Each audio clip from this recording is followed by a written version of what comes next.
Stoppez tout. Le monde que vous connaissiez n'existe plus. Common A est mort. 3 mots, postés sans émotion sur Truth Social, ont traversé la planète comme un éclair. À peine publiés, ils font trembler les fondations du système international. Ce n'est pas un simple titre, c'est la décapitation pure et simple d'un État souverain. Le Sahel, déjà fragilisé, se retrouve propulsé au cœur d'une tempête géopolitique sans précédent. Tandis que les médias occidentaux parlent de victoire tactique, une ombre plane sur l'Afrique. Ibrahim Traoré, le plus jeune chef d'État du continent, l'avait vu venir. Lui ne parle pas de cycle d'actualité, il annonce l'arrivée de l'hiver noir. Mais attention, ce conflit n'est pas une tragédie lointaine. Que vous soyez vétéran en Géorgie, grand-mère à Chicago ou membre de la diaspora africaine, ce brasier vous concerne. Car chaque fois que les géants du Nord entrent en guerre, ils ne versent pas leur sang chez eux. L'Afrique devient leur zone tampon, sacrifiée pour préserver la paix ailleurs. Et pendant que les bases américaines s'activent de Djibouti à Accra, le continent se transforme en terrain de jeu stratégique. Les mines d'or du Sahel, censées nourrir les enfants du pays, financent désormais l'infrastructure de guerre étrangère. Traoré le sait, quand l'Empire américain éternue, c'est l'Afrique qui tombe malade. Mais cette fois, il refuse d'attendre un remède venu d'ailleurs. Il nationalise les richesses, il durcit l'État, il prépare sa nation à l'impact et appelle l'Afrique à l'unité. Ignorer cet avertissement, c'est risquer de voir son pays ou sa communauté devenir la prochaine victime collatérale de cette guerre mondiale masquée. Mais comment en sommes-nous arrivés à ce point de bascule ? L'Afrique n'est plus un champ d'expérimentation, mais l'épicentre d'une contagion globale. Pendant que les journaux du soir à Londres ou à New York parlent de partenariats sécuritaires, la réalité sur le continent est bien plus brutale. Les batailles des puissants se jouent sur les terres des plus vulnérables. Depuis 2 décennies, l'Afrique est quadrillée par 29 bases militaires américaines, s'étendant de Djibouti aux côtes du Ghana. Officiellement, ces bases sont présentées comme des remparts contre le terrorisme. Mais sur le terrain, elles transforment l'Afrique en cible vivante, exposée à tous les ennemis que les États-Unis se sont faits depuis 80 ans. Regardons les chiffres. Rien qu'en 2021, le Congrès américain a débloqué plus de 413 millions de dollars pour les opérations militaires en Afrique de l'Ouest. Cet argent n'est pas investi dans des écoles, ni dans des hôpitaux, mais dans l'entretien de ses positions stratégiques.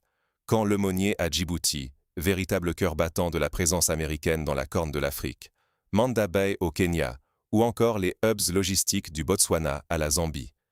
Ces lieux, autrefois symboles de souveraineté nationale, apparaissent aujourd'hui dans les registres du Pentagone comme de simples actifs tactiques. La logique impériale n'a rien de nouveau. Pour gagner une guerre, il faut d'abord éviter qu'elle ne se déroule chez soi. Les puissances déplacent donc le théâtre des conflits sur la terre des autres, sacrifiant des continents entiers pour préserver leur propre stabilité. Ce sont les peuples du Sahel, de la Corne, du golfe de Guinée qui perdent le prix fort, héritant d'adversaires qu'ils n'ont jamais choisis. Résultat, au moindre incident entre Washington et Téhéran, c'est le sol africain qui devient cible, non pas les villes américaines. Mais aujourd'hui, ce modèle craque de toutes parts. Même les vétérans américains le reconnaissent. Ils voient le système s'effondrer sous le poids des dettes, des budgets militaires exorbitants et des traumatismes jamais soignés.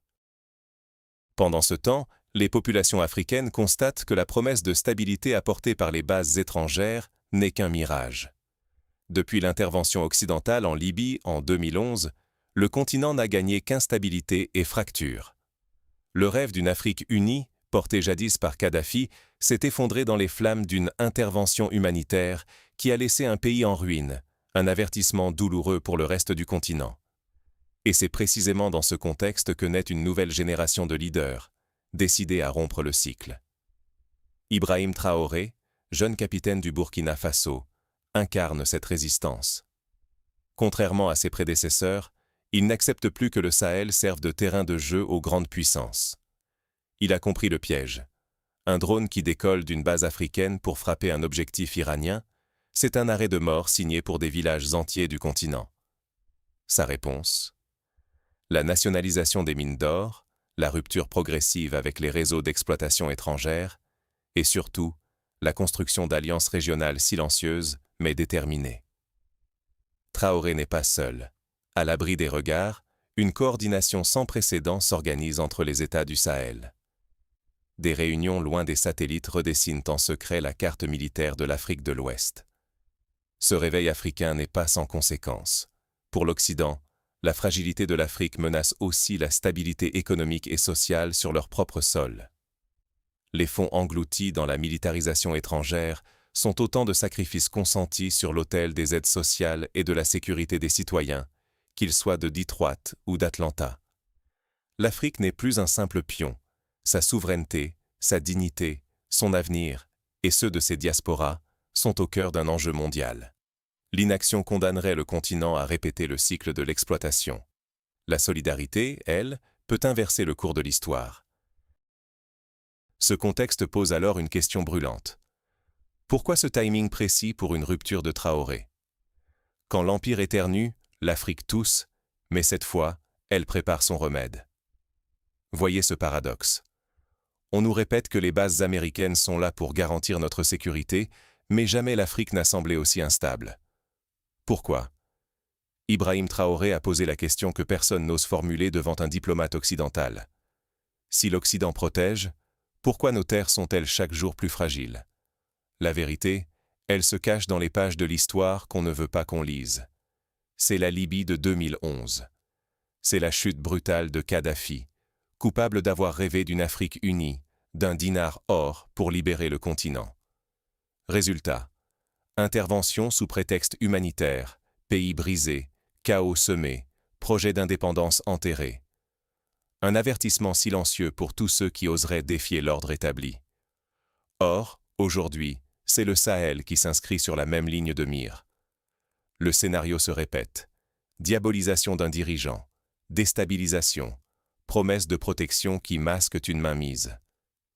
Mais cette génération de leaders, Traoré en tête, refuse de rester de simples spectateurs d'une pièce écrite ailleurs.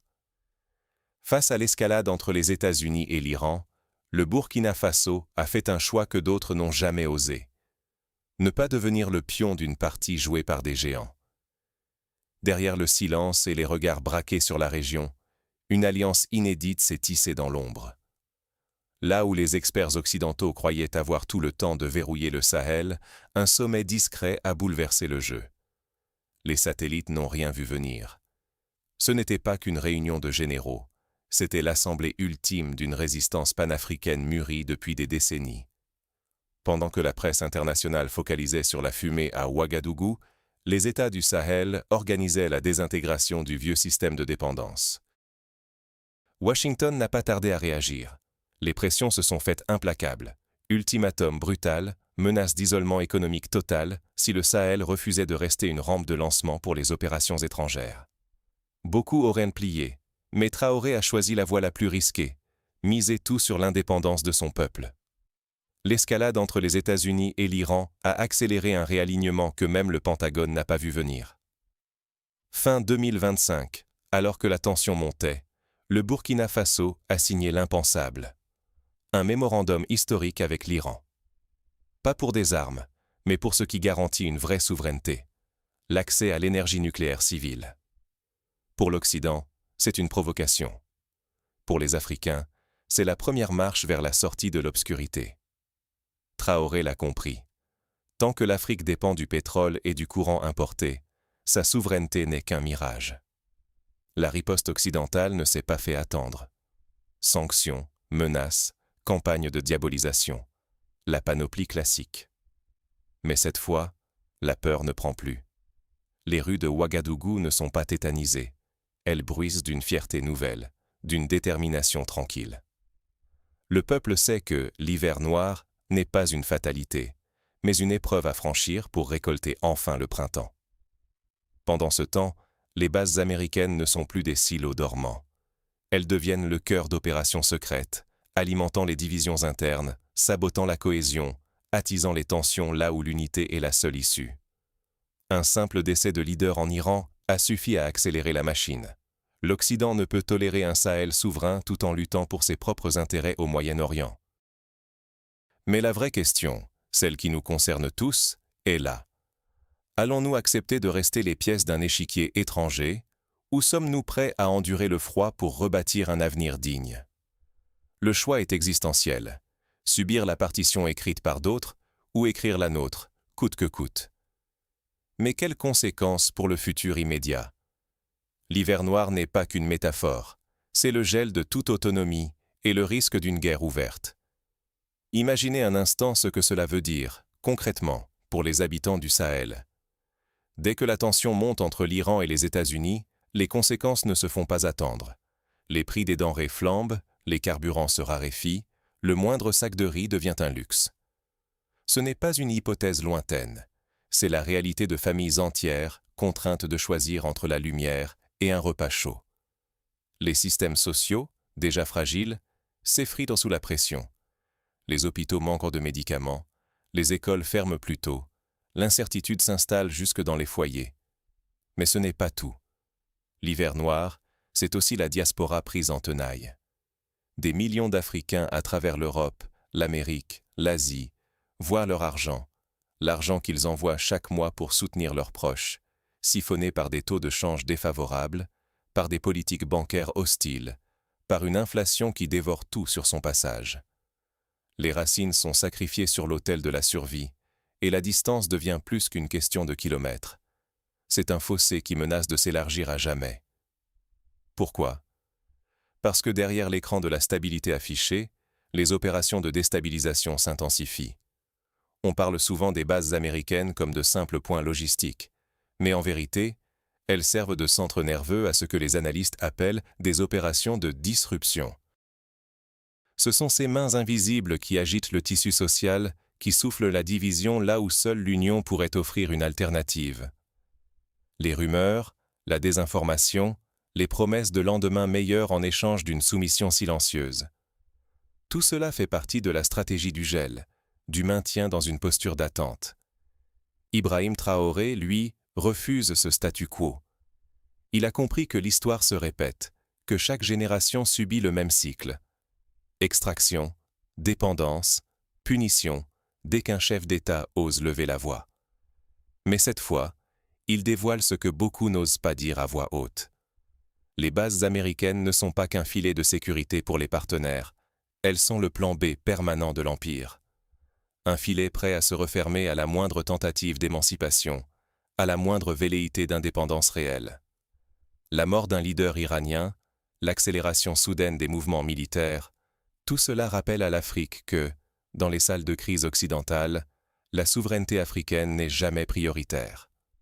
Le risque? Il est immense. Perdre la souveraineté, c'est perdre la possibilité même d'écrire notre propre histoire. C'est accepter que d'autres décident du passé, du présent et du futur du continent.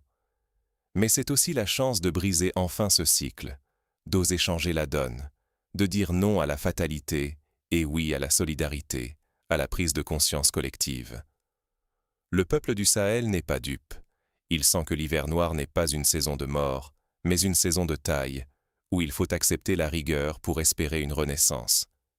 Et toi, où que tu sois, à Ouagadougou, à Paris, à New York, ou dans un village oublié des cartes, tu fais partie de cette équation. L'inaction, c'est la répétition du passé, la soumission à une histoire déjà écrite. Mais ensemble, nous avons le pouvoir d'interrompre la machine, de tourner la page vers une souveraineté authentique, économique, politique, culturelle. Face à cette révélation, une question brûle. Quelles leçons tirer? Et surtout, quelles actions concrètes sont désormais indispensables pour ne plus être des spectateurs, mais des acteurs de notre propre destin? Exprimer sa gratitude, c'est déjà résister. Prendre un instant pour reconnaître la valeur du combat mené aujourd'hui, c'est refuser la fatalité et affirmer haut et fort que chaque voix compte. Là où certains voudraient faire de l'Afrique un simple pion sur l'échiquier mondial, chaque message, chaque témoignage dans les commentaires devient une pierre posée sur le chemin de la souveraineté. Dites-nous d'où vous regardez cette vidéo, du Sahel, d'Europe, d'Amérique, ou d'un village dont le nom mérite d'être célébré. Car chaque lieu, chaque histoire a sa place dans cette lutte. Ce n'est pas un hasard si Traoré et cette nouvelle génération de leaders suscitent autant de réactions. Ils incarnent une rupture historique, un refus de voir le continent servir de champ de bataille par procuration, sacrifié à des intérêts qui ne sont pas les siens. Face à la révélation glaçante que les bases américaines ne sont pas là pour la sécurité, mais pour garantir un plan de repli énergétique au détriment de la souveraineté africaine, que faire? Rester spectateur serait accepter que l'histoire se répète, le pillage, l'asservissement, l'humiliation des peuples. Mais agir ensemble peut faire pencher la balance. Le premier levier, c'est la solidarité numérique. Chaque clic sur « s'abonner », chaque partage, chaque commentaire, est un acte de résistance face au silence imposé par le récit dominant. Ensemble, nous pouvons faire circuler la vérité, donner de l'écho à une voix qui dérange l'ordre établi. N'attendez pas que d'autres racontent votre histoire à votre place. Prenez la parole, commentez, partagez, faites entendre ce que les médias occultent. La diaspora, vous qui nous écoutez depuis Paris, New York, Bamako, Johannesburg, vous êtes les veilleurs. Votre rôle est crucial, car vous êtes le pont entre l'Afrique et le reste du monde, la mémoire vivante de ce que l'indépendance signifie vraiment. Utilisez votre réseau, vos savoirs, votre expérience pour amplifier cette mobilisation. Refusez l'indifférence, refusez la résignation. Organisez-vous, interpellez, mobilisez, car l'indépendance ne se quémande pas, elle se conquiert. C'est par la voix, par l'action, par la réappropriation de notre récit collectif, que la dignité renaît. N'oublions jamais, si l'on laisse passer cette opportunité, si l'on se contente de regarder défiler les crises et les annonces, alors le printemps africain restera un rêve ajourné. Mais si la solidarité s'incarne dans chaque acte, chaque mot partagé, alors nous pouvons bâtir autre chose. Une Afrique actrice de son destin, capable de dire non au jeu de puissance et oui à une souveraineté sans compromis. Le moment où chacun décide de prendre position, ce n'est pas demain, c'est maintenant. L'histoire ne pardonne pas l'inaction. Laisserons-nous les bases étrangères écrire l'avenir à notre place? Ou ferons-nous de cette crise une occasion de réveil, de rassemblement et de fierté retrouvée? Il reste une question. Que choisirez-vous de faire maintenant? L'histoire s'écrit par ceux qui osent bouger la charnière du destin. Jusqu'ici, beaucoup ont choisi de rester spectateurs, convaincus que l'Afrique n'était qu'un lointain décor, un simple pion sur l'échiquier d'intérêts qui les dépasse. Mais aujourd'hui, avec l'escalade de la guerre entre les États-Unis et l'Iran, ce sont les vies africaines qui se retrouvent en première ligne, sacrifiées sans explication sur l'autel de la sécurité énergétique occidentale. Ibrahim Traoré n'a pas simplement mis au jour des coordonnées sur une carte. Il a révélé au monde le mépris systémique qui, depuis un siècle, a relégué ce continent au rang de réserve stratégique, de zone tampon, de terrain de jeu pour les ambitions des puissants. Ce n'est plus le moment d'attendre que d'autres écrivent l'histoire à notre place. Pour les anciens, en Amérique comme ailleurs, ce conflit n'est pas qu'une abstraction lointaine. Il touche directement les budgets, les jeunesses, l'avenir de vos enfants, qui pourraient être envoyés se battre dans des terres inconnues pour des causes jamais expliquées. Pour la diaspora africaine, c'est l'heure du réveil. L'histoire se répète sous des formes nouvelles, chaînes de dettes, de données, d'occupations militaires. Mais cette fois, une voix se lève et refuse la fatalité. Traoré incarne ce refus.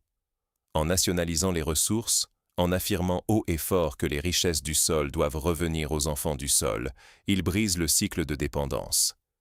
Il montre que la souveraineté n'est pas un slogan, mais une exigence vitale, la seule manière pour l'Afrique de sortir du rôle de victime et de devenir architecte de sa propre paix. Le plus grand risque, aujourd'hui, ce n'est pas la confrontation, c'est l'indifférence. C'est de laisser passer ce moment historique, de se contenter d'observer pendant que d'autres dessinent l'avenir à notre place. Chaque génération a son heure de vérité. Celle-ci est la nôtre. Le cœur du Sahel bat plus fort. La voix du panafricanisme résonne, portée par des jeunes qui refusent de courber les chines. Refuser l'ordre établi, c'est refuser que la dignité d'un peuple soit piétinée pour satisfaire les calculs stratégiques d'empires extérieurs. Mais cette bataille n'est pas celle d'un seul homme ni d'un seul pays. Elle appartient à tous ceux qui croient en un monde où l'Afrique n'est plus un pion, mais un partenaire, respecté pour sa souveraineté comme n'importe quelle nation du Nord. Ce que vous venez de vivre, ce n'est pas une conclusion. C'est une ouverture. L'histoire de la fierté africaine, de l'indépendance véritable, continue de s'écrire, et chaque voix qui rejoint ce cœur le rend plus fort. Ne restez pas simple spectateur. Abonnez-vous, non pas par politesse, mais comme acte de soutien, d'engagement envers cette marche vers la dignité.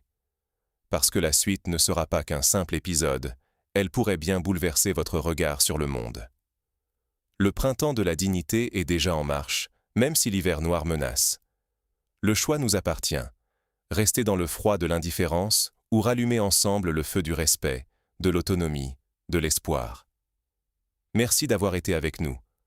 Le chemin sera long, mais la récolte de la dignité est à portée de main. Abonnez-vous, partagez, faites partie du changement, et ensemble, écrivons la suite de cette histoire.